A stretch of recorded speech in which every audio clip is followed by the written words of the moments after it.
A DIY custom case. I wanted to build it for a long time right now. That's most likely because my current one is more like a beast in a shoebox than a real case.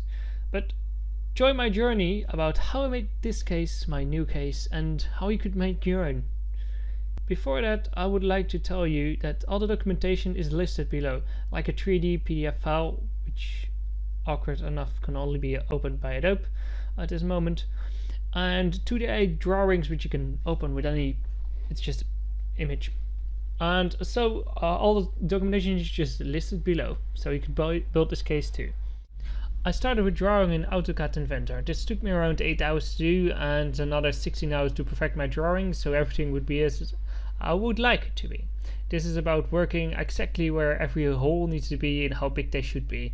After that, another 2 hours to get them into 2D mode and a nice 3D image. The hardest part was to find out what in holes of my ATX motherboard and where the holes of my power supply needs to be. They're pretty crucial, and I made a mistake there for the motherboard because I didn't take into account one number that was the size of the PCIe bracket, which in the end needed to redo that, and I will talk about it then. But also I will talk later about the holes of the motherboard. You are now watching a little bit of footage where I show off how I rebuilt one of the components, the LED bright and light thingy, and buttons. I have the real component in front of me, I take the measurements, and then I simply put that into Inventor, into a object you can see right now.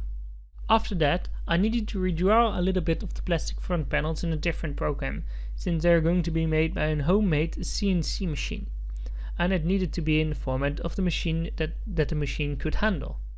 I've used the clamps to hold down the plates at the distance they need to be cut in, and I've cutted all the plates that I would need in their corresponding colors. I've centered the CNC machine to the middle of the plate since that was a useful point of reference and is the best with deviations. Then the machine cuts the plastic part in exactly the sizes that I gave him, so I needed to make the holes bigger to make sure they would fit perfectly in the real world. The machine automatically drilled like I told it to, and the end result was looking pretty nice. Just to show you a little bit slight warning, you could put your volume a little bit down.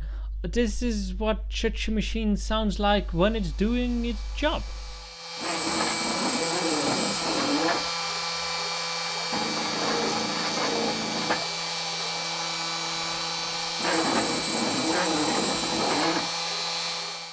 So for the LED strips, just pretend that this is a plastic box because I don't have them at the moment. I will put these LEDs on the edge a little bit, but I cannot put it fully on the edge because on the edge like this, then I'm unable to connect to it, so that's not an option.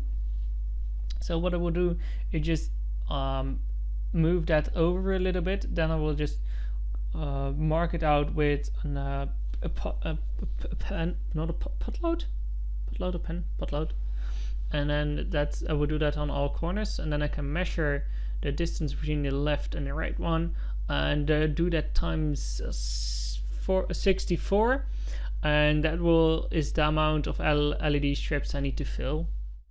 So I have all these plates ready. The blue one has a mistake where a drill became too hot and melted the plastic.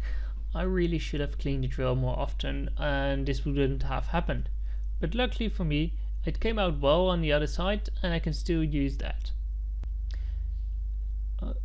So the 3 plates are done. The red one with the IO is missing since it was harder to make and we didn't have the time for it, unlikely, but these came out fine.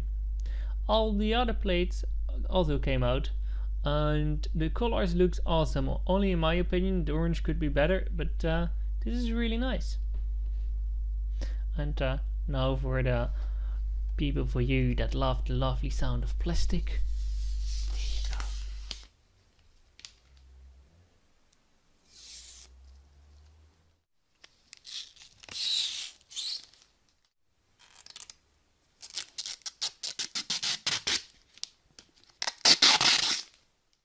I've cut the LED strip in pieces and put them on the back of the plates and used some wire some soldering iron and some lead-free soldering to solder the connections back together. I've put a few layers of tape on top of it to make it less translucent, so the corners would not stand out when the LEDs are being lit. Also, a good thing to point out, I use 2 fans in the pull configuration, so it pulls the smoke away from me, because you don't want to breathe in the smoke. I also opened all the windows and the doors in my home so I don't have problems.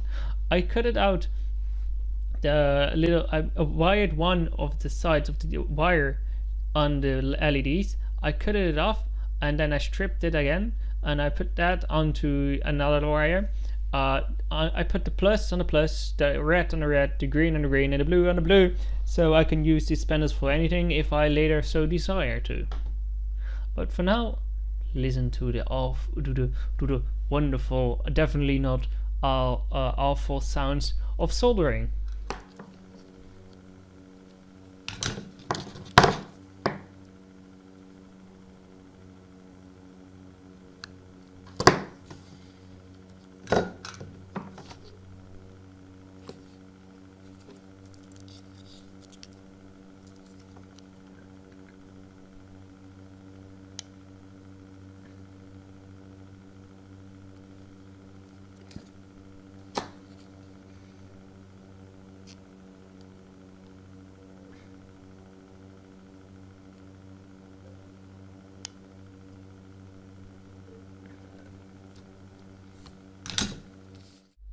I wanted to check how I could connect the LEDs to my computer power supply. So I have this voltage meter right here. I will set it to 20 volt to make sure it works, because we will have a 12 volt, 5 volt and a 3.2 volt power rail in the computer. So I have this power supply to Molex cable, and the Molex has the 12 volt and the ground connection that we need. I will put that into my computer. So basically this Molex cable should have 12 volts somewhere and a ground somewhere in one of these 4 pins. So if I stick one of the voltage meter cables into the case and on some metal parts, and then with the other cable try out which pins or which voltage, we can read out how much voltage is on the pins, so that should be minus 12 volts, and that's the other one is always ground because that's grounded by the power supply. But the cables are wrong way around, so I should put the red one into the computer and then read it out with the black one, because then we have a positive voltage. So the first one is around 5 volts. It's a little bit dropping because I think the connection is wrong, so let me fix that and just stick it in the computer a little bit better. So the first one is the 5 volt, and as you can see in the right side up, I put an image there to see the voltage. So the 5 volt ground on a 12 volt rail. So we basically, all we need is the right 2. So we need the ground, which is this one, or the other one next to it, and the 12 volt rail. So I have all the stuff that I need to test if the LEDs would work in my PC with the power supply cable. I taped the end together so it will not leak, and I will do it differently at the end, but I want to test it, and I wouldn't firstly test it and show you. So what I will do, I should put this one in my computer and hope that my computer doesn't die. Like, it should be like this, and then the other side we'll put the other center. Luckily it didn't die so far, so we put I guess we get the multimeter and then try to measure if the 12 volt is there, and if that's so, we could put on the LED things or the LED adapter onto it. So it is 12.2 volts, so that should be good enough for the LED adapter. So we put the LED adapter onto it. It doesn't still die, so that's good. And what we then do is I've just prepared LED panel that I will just put in and connect it, and ta-da, the LEDs are working. So that's nice. It's pretty bright. It's really bright, but it does work. Oh, and for the guys who wonder what it's like to put in 8 meters of LEDs in your computer, that's about the answer.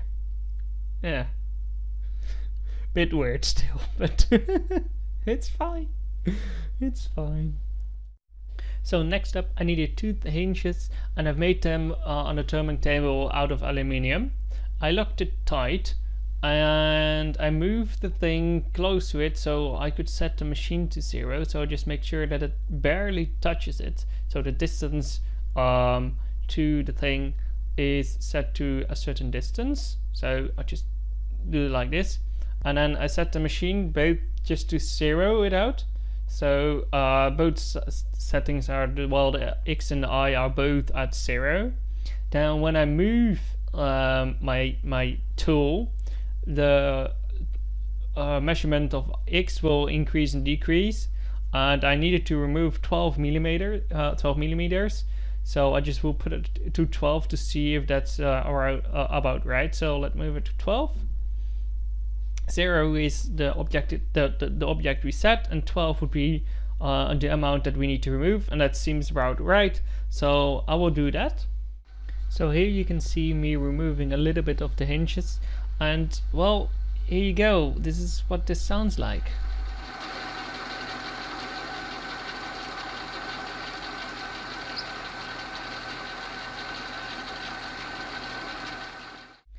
After that, I used a center drill, as I like to pronounce it, to drill holes in the center of both hinges on both sides, so 4 holes total. After that, I used a normal drill to drill a hole, and this machine makes an awesome sound.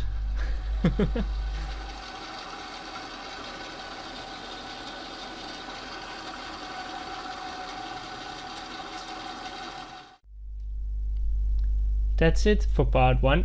But stay tuned for part 2. See you guys in the next one. Have a nice day. Goodbye.